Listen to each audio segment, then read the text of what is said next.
The NCC, the regulator of Taiwan, still working on the process of how to allocate the spectrum for LTE. They're still not finalized yet. Currently, they are investigate how about the 7 MHz new band or refarming to the existing 900 and the other frequency band. So far, we don't have any information, but maybe later next year or later. LTE is a very natural evolution for the Chunghwa Telecom. So we still need to get the license from regulator. So maybe it's a good consideration to reform to 900 MHz currently available for the 2G network. It's only possible, but really depend on how the government policy, how they manage the 900 MHz currently for GSM.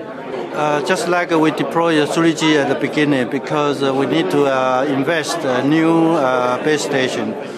So it's depend on how soon, how quickly we can deploy the coverage. So basically, at the beginning, we start from the hotspot, like a big city, like Taipei, Taichung, Kaohsiung.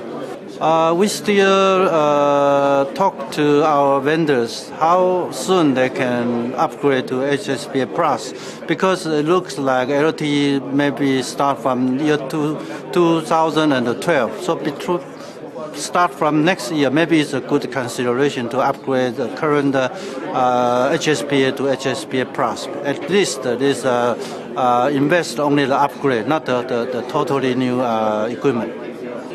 We know that China Mobile, they have a TD-SCDMA CDMA for 3G now. So in the long term, I think they will go TD-LTE. But Taiwan is following the global standard. Maybe it really depends on the government policy. But so far, looks like FDD is more feasible.